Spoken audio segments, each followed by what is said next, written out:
ஹீரோயினை மீட் பண்ற சீன் இவ்வளோ ஒரு ஐகானிக் சீன் வந்து நாங்கள் ஆக்சுவலி பார்த்ததே இல்லை. படிக்கட்டில் சறுக்கிட்டு வந்து பேண்ட் கிழிஞ்சு போய் முதல் தடவை அந்த பொண்ணை பார்க்கறதுங்கிறத முதல் தடவை கேட்ட உடனே நான் சொன்னேன் ரொம்ப சூப்பராக இருக்கு, ரொம்ப பயங்கர பிரில்லியண்டாக இருக்கு. அண்ட் தென் ஃபாலோட் பை அந்த பொண்ணை செருப்பு தூக்கி அடிக்கிறது. நான் இவ்வளோ பேசுகிறேன், ஆக்சுவலி படம் முடிச்சு தான் நான் இவ்வளோ பேசுகிறேன். செட்டில் எல்லாருமே ஐயோ இந்த பொண்ணு ரொம்ப பாவம், அவளை பாதுகாத்துக்கணும் போலன்னு தான் இருப்பேன். குட் நைட் படத்துல இருந்து கூப்பிட போகிற ஒரு ஆர்டிஸ்ட் பற்றி சொல்லணும் அப்படின்னா வந்து யார் வேணா கண்டிப்பாக முன்னேறலாம், பட் ஹார்ட் ஒர்க் மட்டும் இருந்தால் போதும் அப்படிங்கிறதுக்கு ஒரு மிகப்பெரிய எடுத்துக்காட்டாக இருக்கக்கூடிய ரமேஷ் திலக் அவர்களை ஒரு பெரிய கைத்தட்டலோட ஸ்டேஜுக்கு வெல்கம் பண்ணிடலாம். The Behind Woods Gold Hall of Fame actor in the supporting role 2023, Ramesh Tilak for Good Night.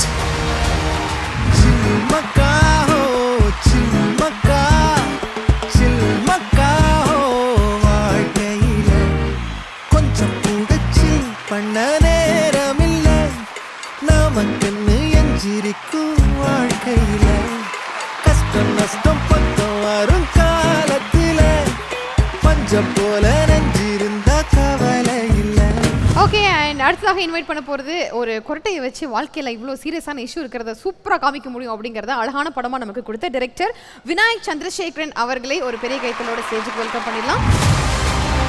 The Behind Woods Gold Hall of Fame Filmmaker 2023, Vinayak Chandrasekharan for Good Night.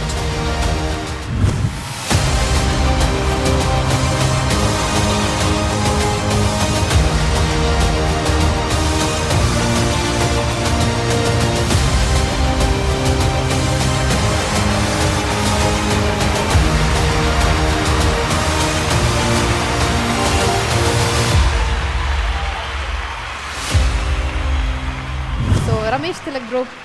Hello, Yama. Yes.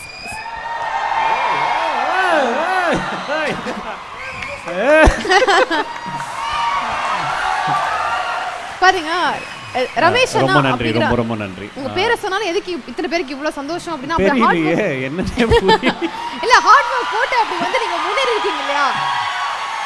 So அவங்கள ஒருத்தங்களா பார்த்து இதே மாதிரி தவுல்கார காதுல உள்ற மாதிரியே கத்துங்க. First of all thank you Behindwoods. ஏன்னா எல்லாரும் சொன்ன மாதிரி குட் நைட்டுக்கான முதல் அவார்டு நாங்கள் இப்போ தான் வாங்குகிறோம். இனிமேல் தான் மற்ற அவார்ட்ஸ்க்கெலாம் போவோம். ஏன்னா போன வருஷம் ஷூட்டில் இருந்தோம், ரிலீஸ் ஆச்சு. படம் ரிலீஸ் ஆனதுக்கப்புறம் மக்கள் கொடுத்ததே எங்களுக்கு ஒரு பெரிய அவார்ட். பட் ஒரு பொருளாக நாங்கள் வாங்குறது இப்போ தான் ஃபஸ்ட் டைம், இதுதான் ஃபஸ்ட்டு ஆர்கனைஸ் பண்ணியிருக்கோம்.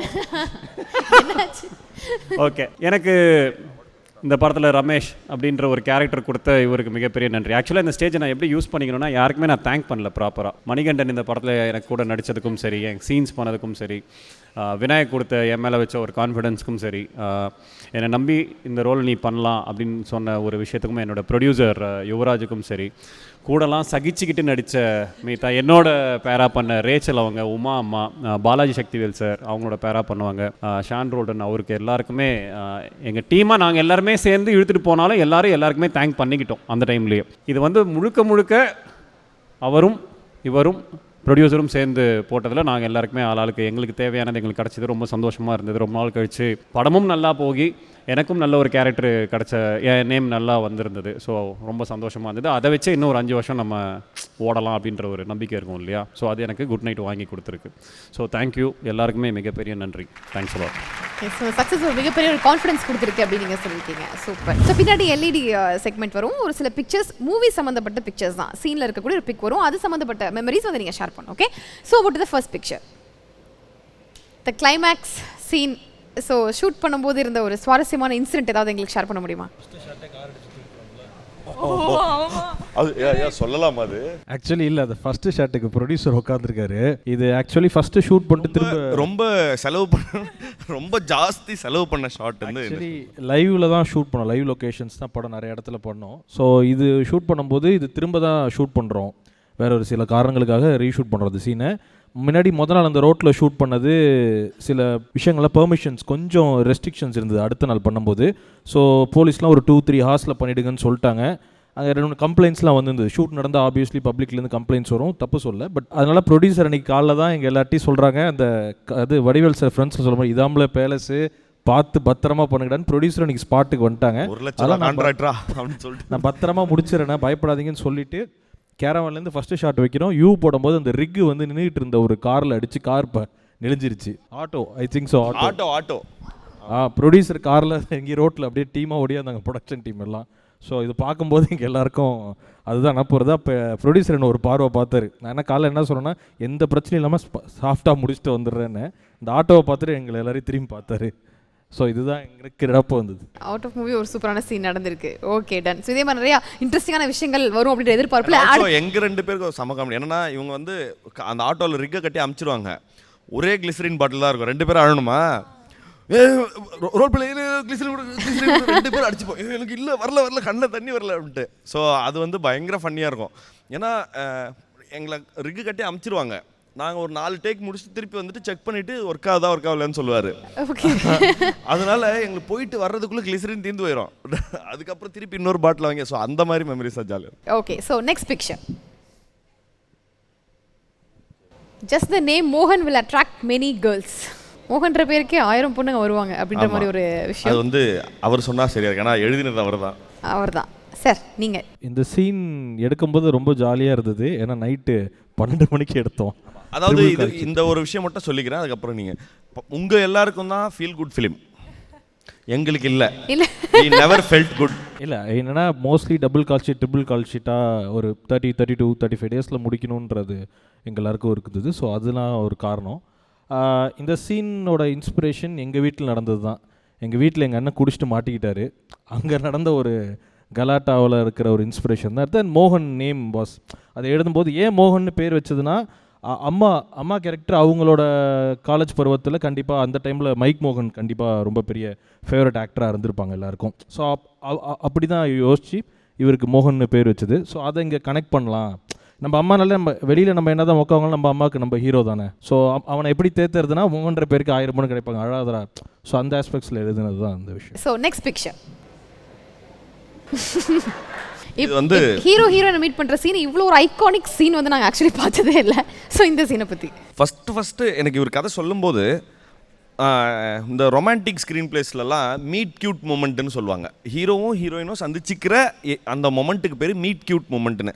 அது எப்போவுமே எப்படி எழுதியிருப்பாங்கன்னா ரொம்ப பொயட்டிக்காக 2 பேரும் ஏதாவது ஒரு இப்போ லைக் குஷியில் வந்து விளக்கு அணையும் போது 2 பேரும் பார்த்துக்கிறதா இருக்கட்டும், இல்லை விண்ணை தாண்டி வருவாயில் வந்து இவங்க த்ரிஷா மேம் வந்து இப்படி வந்தவுடனே இப்படின்னு சொல்லிட்டு ஒரு மியூசிக்கல் வரதா இருக்கட்டும். அந்த மாதிரி ரொம்ப பொயட்டிக்காக தான் இது வரைக்கும் அப்படி. ஆனால் படிக்கட்டில் சருகிட்டு வந்து பேண்ட்டு கிழிஞ்சு போய் முதல் தடவையாக அந்த பொண்ணை பார்க்குறதுங்கிறத முதல் தடவை கேட்ட உடனே நான் சொன்னேன் ரொம்ப சூப்பராக இருக்குது, ரொம்ப பயங்கர பிரில்லியண்ட்டாக இருக்குது. அண்ட் தென் ஃபாலோட் பை அந்த பொண்ணை செருப்பு தூக்கி அடிக்கிறது, இந்த மாதிரியான ஃபம்பிள்ஸ் இருக்குல்ல. ஆக்சுவலாக இதுக்கு முன்னாடி ஒரு ஒரு ப்ரொட்டகனிஸ்ட் வந்து அந்த பொண்ணை வந்து காதல் அப்படி விழ வைக்கிறதுக்கு வந்து எல்லாத்தையும் பர்ஃபெக்டாக பண்ணி முடிக்க வேண்டிய தேவை இருந்திருக்கு. அதுக்கு முன்னாடி எல்லாத்தையும் பாரு அப்படின்னா அவங்க அதுக்கு. ஆனால் இவனுக்கு அந்த மாதிரி பண்ண வரல, ஓகே, வக்கு இல்லை.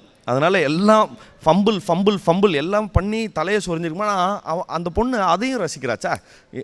நம்மளுடைய அவனுக்கு சரியாக இது எதுவுமே கை வரலனாலுமே ஆனால் இவன் என் மேலே வச்சுருக்க காதல் உண்மைங்கிறத அந்த பொண்ணு புரிஞ்சுக்கிறா. ஸோ ஆக்சுவலாக இது எல்லாமே வந்து இந்த ஒரு சீனுக்குள்ளே ஆக்சுவலாக அடக்கம் தான். என்னென்னா இனி உங்கள் காதல் வந்து இவ்வளோ கோக்குமாக்காக தான் போகுதுங்கிறத இந்த முதல் சீன்லேருந்தே ஆரம்பிச்சாச்சு. ஸோ இந்த சீன் எடுக்கும்போது அனு என்கிற மீதா ரகுநாத் நீங்கள் வந்து ஆக்சுவலி ரொம்ப படத்தில் சைலண்ட்டு அந்த மாதிரி ஒரு கேரக்டர், பட் ரியலாக ஃபன் லவிங் பர்சன் டாக்கட்டிவ்ல. ஸோ இந்த ஒரு ஹியூமரஸான ஒரு சீன் எடுக்கும்போது எப்படி கண்ட்ரோல் பண்ணிட்டு நீங்கள் வந்து இருந்தீங்க? இல்லை ஆக்சுவலி அதில் தான் வந்து இப்போது நான் இவ்வளோ பேசுகிறேன். ஆக்சுவலி படம் முடிச்சு தான் நான் இவ்வளோ பேசுகிறேன். செட்டில் எல்லாருமே ஐயோ இந்த பொண்ணு ரொம்ப பாவம், அவளை பாதுகாத்துக்கணும் போலன்னு தான் இருப்பேன். ஏன்னா இப்போ இவருக்கு நான் அந்த எனர்ஜி லெவல் மெயின்டைன் பண்ணிகிட்டே இருக்கணும்.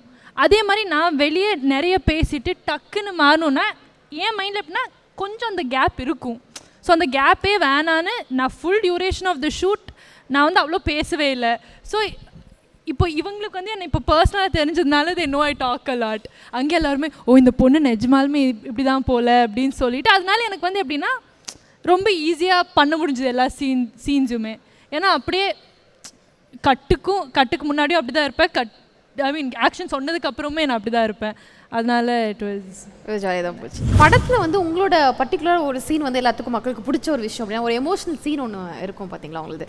அந்த சோகத்தை வந்து மறைச்சிக்கிட்டு தனியாக வந்து அப்படி பயங்கரமாக அழுவீங்க. அந்த இடத்துல நிறைய பேரோட கண்களையுமே வந்து தண்ணி வந்தது. அந்த ஒரு சீன் எமோஷனலாக கனெக்டான ஒரு விஷயம். ஸோ அந்த சீன் பர்ஃபார்ம் பண்ணுறதுக்கு எப்படி உங்களுக்கு வந்து பண்ண முடிஞ்சது? ஏதாவது சேலஞ்சிங்கான விஷயங்கள் இருந்ததா? இல்லை, அந்த சீன் ஆக்சுவலாக பிளான் பண்ண எந்த நாள்லையுமே நாங்கள் பண்ணலை. நான் வேறு ஒரு ஷூட்டில் இருந்து திரும்ப வந்து அந்த சீனை பண்ணும்போது எனக்கு அதுக்குள்ளே அது அந்த கேரக்டராகவே எடுத்து அவ்வளோ டீப்பாக போய் பண்ணணுமானா இல்லை, எனக்கு சும்மா எனக்கு தெரிஞ்சிருச்சு அந்த சீன் ரொம்ப ரொம்ப இம்பார்ட்டண்டான ஒரு சீன். ஏன்னா எனக்கு விநாயக் வந்து சொல்லிகிட்டே இருந்தார், இது படத்தோட ரொம்ப இம்பார்ட்டண்டான சீன், ப்ளஸ் இது ஒரே ஒரு டேக் தான் நான் எடுப்பேன், அந்த டேக் தான் நான் படத்தில் வைக்க போகிறேன், ஸோ இட்ஸ் யுவர் ப்ளே, நீ என்ன பண்ணுறியோ பண்ணு அப்படின்னு வந்து விநாயக் கொடுத்த ஒரு சப்போர்ட் தான். ப்ளஸ் ஒரு 3 தடவை அந்த சீன் நான் ஸ்கிப் பண்ணிகிட்டே இருந்தேன். நான் இன்றைக்கி பண்ண வேணாம், நாளைக்கு பண்ண வேணாம் அப்படின்னு சொல்லிட்டு. சரி, ப்ளஸ் லாஸ்ட்டாக வரும்போது அன்றைக்கி பண்ணியே ஆகணும். அன்றைக்கி வந்து எனக்கு சுற்றி இருந்த எல்லாருமே தான். ஏன்னா அன்றைக்கி அந்த சீனில் பார்த்தீங்கன்னா எல்லா ஆர்டிஸ்ட்டுமே இருப்பாங்க. அது ஒரு சிங்கிள் டேக்குன்றதால யாராவது ஒருத்தவங்க அதை சொதப்பிட்டா கூட அது மறுபடியும் போகணும். அன்றைக்கி எல்லாருமே கோஆப்ரேட் பண்ணதால தான் அந்த சீன் அப்படி பண்ண முடியுது. ப்ளஸ் என்னெல்லாம் கொஞ்சம் ஃப்ரீயாக விட்டாங்க மாமாலாம், நான் வந்து நீ இப்போது கொஞ்ச நேரம் பேசாமல் அப்படியே கொஞ்சம் போவோம். ப்ளஸ் ஒரு சீனை பண்ணும்போது அதை நம்ம கொஞ்சம் உருவகப்படுத்திப்போம் இல்லையா, இவங்க கொடுக்குற ஒரு இன்புட்ஸும் சரி, நம்மளாக ஒன்று யோசிச்சு பார்ப்போம். அண்ட் அந்த சீன் எனக்கு ரொம்ப முக்கியமான சீன். எனக்கு என்னுடைய இத்தனை வருஷம் சினிமாவுக்கு நான் காட்டணும்னு நினைக்கிற ஒரு சீன் எனக்குள்ளே ஒன்று இருக்கு இல்லையா. ஸோ அது எல்லாமே சேர்ந்து வந்தது தான் அந்த ஒரு scene. Yes, okay, super. That scene was so incredible. செமையாக இருந்தது, எல்லாத்துக்குமே ரீச் ஆன ஒரு விஷயம். அதே மாதிரி அடுத்தடுத்த சீன்கள் நிறைய படங்கள் நீங்கள் நடிக்கணும், நாங்கள் வாழ்த்துக்கள் சொல்லிக்கிறோம். ஸோ நீங்கள் வந்து ஆக்சுவலாக உங்கள் 2 பேருக்கு ஃப்ரெண்ட்ஷிப் பாண்ட் வந்து ரொம்பவே ஸ்பெஷலான ஒரு விஷயம். ஸோ இன்னும் நிறைய இன்டர்வியூஸ் எல்லாம் கூட வந்து நாங்கள் பார்த்துருக்கோம். நீங்கள் அவங்களுக்கு கிஃப்ட் கொடுக்குறதும், அவங்க உங்களை பாராட்டுறதும், இங்கே கூட வந்து ஒருத்தங்க சப்போர்ட்டிவாக இருக்கிறது, அப்படி கண்கள்லேயே வந்திருக்கு. க்ளோஸ் கேமரா வச்சு நாங்கள் கேப்சர் பண்ணியிருக்கோம். ஸோ உங்களோட ஃப்ரெண்ட்ஷிப் பாண்ட் பற்றி என்ன யாரும் கம்மியான விஷயம் வரும்? மணி எனக்கு ஷார்ட் ஃபிலிம் டேஸ்லேருந்தே தெரியும். ஆளாளுக்கு ஒரு வாய்ப்பு தேடிட்டு இருக்க ஒரு நேரம். அப்போ வந்து மணியோட ஒரு ஷார்ட் ஃபிலிம் நான் பார்த்துருந்தேன். எனக்கு அந்த ஷார்ட் ஃபிலிம் எண்ணினிய பெண்ணிலாவேன்னு ஒரு ஷார்ட் ஃபிலிம், அதை பார்த்துட்டு நாங்கள் அப்போ வந்து ஃப்ரேமில் போய் நின்றுட மாட்டோமா அப்படின்னு ஏங்கிட்டு இருந்த ஒரு டைமில் இவரோட பர்ஃபார்மன்ஸ் பயங்கரமாக இருக்கும். அதை பார்த்துட்டு நான் போய் இவர்கிட்ட நான் தான் போய் ஃப்ரெண்டானேன், பிரதர் நான் உங்களோட ஷார்ட் ஃபிலிம் பார்த்து ரொம்ப சூப்பராக இருந்தது, வாழ்த்துக்கள் பிரதர். நான் அப்படி அந்த டைம்லேருந்து ஆரம்பித்து அதிகமாக மீட் பண்ணது கிடையாது, அதிகமாக பேசினது கிடையாது. எப்போயாவது ஃபோன் பண்ணி மட்டும் அப்போ பேசிப்போம். அது நாளாக கொஞ்சம் சர்க்கிள், கொஞ்சம் சினிமா சம்மந்தப்பட்ட ஆட்கள் இருக்க இடங்களில் அப்பப்போ எங்கேயாவது பார்க்குறது, எங்கேயாவது டீ கடையில் மீட் பண்ணுறது. அதுக்கப்புறம் கொஞ்சம் நண்பர்களாக கொஞ்சம் 2 பேரும் சேம் ஏரியா வேறு, ஆனால் இது வரைக்கும் ஒரு நாள் கூட அங்கே பார்த்தது கிடையாது. ஏன்னா அதுக்கப்புறம் அவர் வேறு ஒரு இடத்துக்கு போயிட்டார், நான் வேறு ஒரு இடத்துக்கு போயிட்டேன். ஸோ அப்படி ஆரம்பித்தது. என் மேலே ரொம்ப அக்கறை அவருக்கு அதிகம், அவர் மேலே அக்கறை எனக்கு வரும். எங்கள் 2 பேருக்குமே வந்து அடுத்ததுக்கு போகணும். ஏன்னா நிறைய அதாகே நான் அவமானம் சொல்ல மாட்டேன், நிறைய ஸ்ட்ரகிள்ஸ் பார்த்துக்கிட்டே இருந்தோம் இல்லையா. அதை தாண்டும் போது நீயும் தாண்டிட்டியா, நீ ஏன் இன்னும் வரல அப்படின்னு மாற்றி ஒவ்வொருத்தராக ஒன்று பண்ணிக்கிட்டது தான். அந்த விதத்தில் எனக்கு ரொம்ப மோட்டிவேட் பண்ணது வந்து மணிகண்டன்.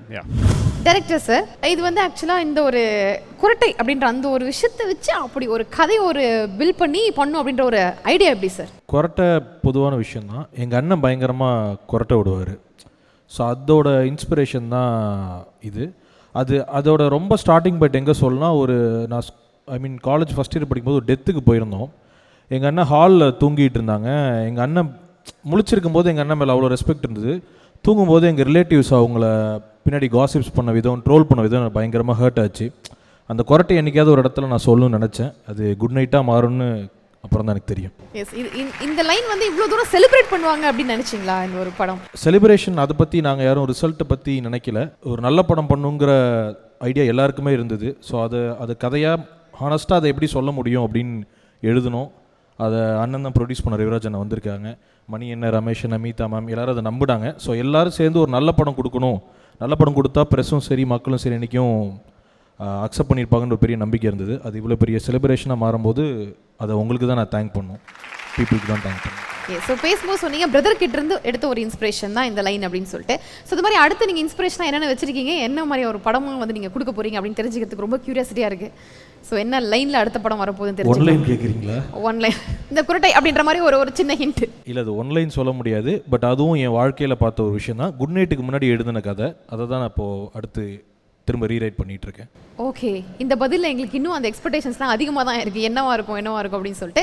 ஸோ படம் வரதுக்கு முன்னாடியே உங்களுக்கு நாங்கள் அட்வான்ஸ் கங்க்ராச்சுலேஷன்ஸ் நாங்கள் உங்களுக்கு சொல்லிடுறோம். படத்தில் ரொம்ப கஷ்டப்பட்டு உழைச்ச ஒரு பர்சன், தூக்கம் கூட இல்லாமல் உழைச்ச ஒரு பர்சன் அப்படின்னா யார்? எல்லாருமே கஷ்டப்பட்டு தான். பட் ஆனால் நான் இவரை பற்றி மட்டும் மென்ஷன் பண்ணோன்னு சொல்கிறேன். இந்த படத்தில் எல்லாருமே ஒர்க் பண்ணதான். நான் 2 பேரை கொஞ்சம் என்ன சொல்கிறது, ரொம்ப ஸ்பெஷல் மென்ஷனாக சொல்ல வேண்டியது என்னென்னா இந்த படத்தினுடைய ப்ரொடியூசர்ஸ். ஏன்னா ஜென்ரலாகவே யாருக்குமே வந்து ஒரு இப்படி ஒரு புது டீமை வச்சு ப்ரொடியூஸ் பண்ணுங்கிறது வந்து ஏகப்பட்ட டிஸ்கரேஜ்மெண்ட்ஸ் வரும், ஏகப்பட்ட என்ன சொல்கிறது, உங்கள் நம்பிக்கையை உடைக்கிறதுக்கு வந்து நிறைய ஒப்பீனியன்ஸ் வரும் வெளியிலேருந்து. பட் அது எதையுமே பொருட்படுத்தாமல் ஒர்க் பண்ண எங்கள் ப்ரொடியூசர்ஸ் ஃபஸ்ட்டு. 2வது இந்த படத்தினுடைய எடிட்டர். இந்த ஆள் எடிட்டரே கிடையாது ஆக்சுவலாக, அப்படின்னு சொல்லல, எடிட்டர் தான். பட் படத்தை நான் பேசினா இன்னும் பெட்டராக இருக்குன்னு நினைக்கிறேன். ஏன்னா 2 பேரை பற்றி நிறைய பேரை பற்றி பேசணும். யுவராஜ் அண்ணன் தான் என்னோட அண்ணன், ப்ரொடியூசர் ஆஃப் குட் நைட் வந்து என்னோட அண்ணன். நிறைய இடங்கள்ல இந்த படம் நான் மறுபடியும் அது எங்கே போனாலும் இன்னும் 100 மேடானாலும் நான் சொல்லிகிட்டே தான் இருப்பேன், 10 படம் 20 படம் பண்ணாலும். ஏன்னா அந்த கதையில் நான் சொல்லாத இடங்களே இல்லை. வெவ்வேறு காரணங்களுக்காக ரிஜெக்ட் பண்ணாங்க. 2.5 வருஷம் தேடிட்டு இருந்தோம். அண்ணனே ஒரு கட்டத்தில் வந்து வேறு யாராச்சும் கூட பண்ணுங்க பிரதர்ன்ற மாதிரி கூட சொன்னாங்க. ஒரு கட்டத்தில் ரொம்ப டவுன் ஆகி நமக்கு லைஃப்பில் வந்து நடக்கலைன்னு சொல்லும்போது அண்ணன் அப்படி ஒரே ஒரு வார்த்தை, அதை நான் இன்னும் நிறையா இடம் சொல்லுவேன், கடன் வாங்கியாவது நான் அந்த படம் பண்ணுறேன்டா அப்படின்னு சொல்லிச்சு. நான் சும்மா கலாய்க்கதரான்னு சொல்லிட்டு போனேன். மறுநாள் ஃபோன் பண்ணி நான் எல்லாம் ரெடி பண்ணிட்டேன்டா, நம்ம ப்ரொடியூசர் ஆரம்பிக்கலாம். அவர் டிசைனர், அவர் பப்ளிசிட்டி டிசைனர். அந்த டைமில் தான் பீக் ஆகிட்டு இருந்தார். அவர் பண்ண எல்லா வேலையும் நிறுத்திட்டு ஊரில் இருக்க, ஆக்சுவலி ஒரு விஷயம் எனக்கு படம் முடித்து சக்ஸஸ் ஆனபோது தான் ஒரு விஷயத்த சொன்னார், ஊரில் இருக்க லேண்டை வச்சுட்டார் அப்படின்ட்டு. எனக்கு தெரியவே தெரியாது, ஏன்னா நான் சொல்லிட்டேன்னா ப்ரெஷர் ஆகிடுவேன்ட்டு லேண்டை வச்சு தான் பணம் ரெடி பண்ணி ஒரு ஃப்ரெண்ட்லாம் வந்து தான் பண்ணாங்க. ஸோ அவர் ஸ்டேஜுக்கு நான் கூப்பிடணும்னு நினைக்கிறேன். ஆனால் வாங்க ஸ்டேஜுக்கு. அடுத்து எடிட்டருங்கிறத தாண்டி என்னோடய ஃப்ரெண்டு. ஏன்னா நாங்கள் 2 பேரும் அசிஸ்டண்ட்டாக தான் ஸ்டார்ட் பண்ணோம். நான் அசிஸ்டன்ட் டேரக்டராக இருக்கும்போது அவன் அசிஸ்டன்ட் எடிட்டர். ஒரு நாள் நம்ம எல்லாருமே அசிஸ்டண்ட்டாக இருக்கும்போது டீ கடையில் பேசும்போது நம்ம பேசலாம், மச்சான் நான் டேரக்டரான நீ தான் கேமராமேன், மச்சான் நான் டேரக்டரான நீ தான் ஹீரோன்னு நம்ம பேசுவோம். கனவுகள் மட்டுமே ஒரு வச்சுக்கிட்டு நம்ம ஃபுல் எக்ஸ்பெக்டேஷனோட பேசுவோம். அது படம் பண்ணும்போது நடந்தது. அகைன் அதுக்கு முதல்ல அண்ணனுக்கு தான் நன்றி சொல்லேன். நான் கேட்ட எல்லாருமே புதுசு இந்த படத்தில், அவனுக்கு ஃபஸ்ட்டு படம். ஆனால் இப்போன்னு இல்லை, நான் பண்ணுற கடைசி படம் வரைக்கும் என் கூட டே 1லேருந்து படம் ரிலீஸ் வரைக்கும் என் கூட தான் இருப்பான்ற பெரிய நம்பிக்கை இருக்குது. அண்ட் பரத் அவனையும் ஸ்டேஜுக்கு கூப்பிட்றேன். அண்டு இந்த படத்தோட எக்ஸிக்யூட்டிவ் ப்ரொடியூசர், அவன் எக்ஸிக்யூட்டிவ் ப்ரொடியூசர் நான் சொல்ல மாட்டேன், அவன் வந்திருக்கான். அவர் டேரக்டர் அடுத்து படம் பண்ண போகிறாரு. எங்கள் எல்லாரும் க்ளோஸ் ஃப்ரெண்ட். இந்த படத்துக்காக அவன் பண்ண வேலையை விட்டுட்டு வந்து இந்த படத்தை எக்ஸிக்யூட்டிவ் ப்ரொடியூசராக உட்காந்து, ஏன்னா பட்ஜெட்டில் தான் பண்ணணுங்கும் போது டே நைட் கூட இருந்து ஒர்க் பண்ண அவனையும் நான் ஸ்டேஜுக்கு கூப்பிட்றேன். ஸோ இந்த படத்தில் மணியன்லேருந்து ஆரம்பித்து மீதா மேம், ரமேஷன் ஆரம்பித்து நான், எடிட்ரு, இபி எல்லாருமே தூக்கம் இல்லாமல், பேர் மட்டும் தான் குட் நைட்டு, பட் யாருக்கும் நல்ல நைட்டில். பட் எல்லாருக்கும் ஒரே ஒரு இன்டென்ஷன் என்னென்னா நல்ல படம் பண்ணணும் அப்படிங்கிறது தான். எனக்கு ரொம்ப பர்சனலாக இங்கே எல்லாருக்கும் இருந்தது என்னென்னா, மணியன் ஆக்சுவலி நான் அதை சொல்லிடுறேன், அவர் திட்டுவார் எப்போ சொன்னாலும், நான் மணியனோட மிகப்பெரிய ஃபேன் நான் இந்த படம் பண்ணுறதுக்கு முன்னாடியே. ஸோ சொல்லலாம், ஃபேன் பாய்னே சொல்லலாம், தப்பே கிடையாது, ஏன் தப்பு இல்லை. ஸோ அவர் ஒரு 13 வருஷம் அவ்வளோ ஒர்க் இருக்குது, ஜெய்பி முடிச்சுட்டு வராரு. எந்த நம்பிக்கையில் இங்கே ஓகே பண்ணாருலாம் தெரியுது, எல்லாருமே புதுசு. அவர் கிட்டத்தட்ட அவருடைய அவ்வளோ உழைச்சிருந்த எல்லா விஷயத்தையும் இந்த படத்தை நம்பி அவர் கொடுத்தாரு. அவர் அந்த படத்துக்கு ஃபுல் எஃபர்ட்டும் அவரும் கூட இருந்தார். ஸோ இந்த படம் எல்லாரையும் தாண்டி எந்த ஒரு விஷயமும் கொஞ்சம் நெகட்டிவாக ஆகிடக்கூடாதுன்னு நாங்கள் ரொம்ப பயந்தது. ஏன்னா இப்போ எங்களுக்கு எதாவது ஆச்சுன்னா நாங்கள் திரும்ப மலைப்படி அசிஸ்டண்ட்டாக போயிடுவோம், இதாகிடுவோம். பட் அவர் அவ்வளோ பெரிய விஷயம் பண்ணிட்டு 13 வருஷம் கழிச்சு அதை நம்பும்போது அந்த நம்பிக்கைக்கு தான் ரொம்ப பயந்துகிட்டு இருந்தோம் நாங்கள் என்டையர் டீம்மே. ஸோ ரொம்ப சந்தோஷமாக இருக்குது. அந்த மேடையில் அதை ஷேர் பண்ண நினச்சேன். தேங்க்யூண்ணா. தேங்க்யூ. எஸ், ஸோ பேசும்போது சொன்னீங்க படம் பேர் தான் குட் நைட், பட் நாங்கள் யாருமே தூக்கமே இல்லாமல் பயங்கரமாக கஷ்டப்பட்டு உழைச்சோம் அப்படின்னு சொல்லிட்டு. ஸோ இப்போது உங்களுக்காகவே ஒரு ஸ்பெஷல் கிஃப்ட், பாப்பி மேட்ரஸ் வழங்கக்கூடிய கிஃப்ட். தூக்கமே இல்லாமல் உழைத்த அந்த 2 ஜீவன்கள் யாருன்னு சூஸ் பண்ணி நீங்களே அவங்களுக்கு வந்து இந்த பில்லோவை கொடுத்து நல்லபடியாக படுத்து தூங்குங்கள் அப்படின்னு சொல்லிட்டு. இப்பயுமே பரத்துக்கு தான் கொடுக்கணும். ஏன்னா லவ்வர் படமும் அவன் தான் இப்பயும் தூக்கம் இல்லாமல் ஃபுல்லாக ஒர்க் பண்ணிட்டு வந்திருக்கான். ஃபங்க்ஷனுக்கு வரும்போதுமே புலம்பிகிட்டே தான் வந்தேன், கடைசி வரைக்கும் நான் தூங்க மாட்டேன்டா, செத்துக்கிட்டு போயிடுவேன்னு நினைக்கிறேன்டா அப்படின்ட்டு. ஸோ அவனுக்கு இதை கொடுக்குறேன். இன்னொன்று வந்து அகெயின் இப்போ தூக்கமே இல்லாமல் ஓடிக்கிட்டு இருக்கிற மணியண்ணனுக்கு, ஏன்னா இப்போ கொடுத்தேன்னு வச்சுக்கலாம் போட்டு திட்டுவாப்பில், உங்கள் அண்ணனுக்கு தான் நான் கொடுக்குன்னு நினைக்கிறேன். ஏன்னா லாஸ்ட் 10 டேஸாக அண்ணனோட எஃபோர்ட் நாங்களாம் பார்க்குறோம். அண்ட் லவ்வர் நீங்கள் சொன்ன மாதிரி தெலுங்கு தமிழ் டப்பிங் முடிச்சுட்டு ப்ரொமோஷன்ஸ் எல்லாமே தொடர்ந்து பண்ணிருக்காங்க. இப்பயுமே ஃப்ளைட்லேருந்து இறங்கி அப்படியே ஸ்ட்ரைட்டாக வந்துட்டு ரெடி ஆகிட்டு அண்ணன் வந்தாங்க. ஸோ அண்ணனுக்கு நான் கொடுக்கணும். ஸோ பார்த்தீங்கன்னா உங்கள் டீம் மேலே இன்னும் அஃபெக்ஷன் ஜாஸ்தியாக இன்னொரு பாப்பி மேட்ரஸும் கிஃப்டாக கொடுத்துருக்காங்க. ஸோ இதை நீங்கள் யாருக்காவது கொடுக்கணும்னு அதே தான் இப்போ இல்லை அதே தான் இப்போ ப்ரொடியூசருக்கு கொடுக்கணும்னு நினைக்கிறேன். லவ்வர் படத்தோட ப்ரொடியூசர் யுவராஜ் அண்ணன் தான், அண்ட் ஒரு ஃப்ரெண்ட் மகேஷ் வரல. ஸோ இந்த படத்துக்கு கிட்டத்தட்ட ஒரு படம் குட் நைட்டு சரி, இந்த படம் சரி, டே ஒன்லேருந்து எல்லா லைக் அவருக்கு சுத்தமாக தூக்கம் இருக்காது, எங்கள் எல்லாருக்குமே தெரியும். ஸோ எல்லா ஆஸ்பெக்ட்ஸ்லையும் கூட இருந்து அவரும் இப்போ ஹைதராபாத்லேருந்து அப்படியே வராரு. அடுத்து இப்போ முடிச்சுட்டு நாளைக்கு அடுத்த படத்து வேலையை ஆரம்பிக்க போகிறாரு. ஸோ அடுத்தும் அவருக்கு தூக்கம் கிடையாது, அதனால் அதை கண்டிப்பாக பாபு. ஓகே, ஸோ எல்லாருக்கும் ப்ராப்பர் எக்ஸ்பிளேஷன் கொடுத்து பர்ஃபெக்டான கிஃப்டாக வந்து கொடுத்துருக்கீங்க. ஸோ அவார்ட்ஸ் மட்டும் இல்லாமல் கிஃப்ட்ஸையும் வாரி குவிச்ச குட் நைட் படத்தோட டீமுக்காக மீண்டும் ஒரு முறை பெரிய பெரிய கைத்தறல் கொடுத்து அவங்களை என்கரேஜ் பண்ணிடலாம். Thank you so much. Thank you. Thank you.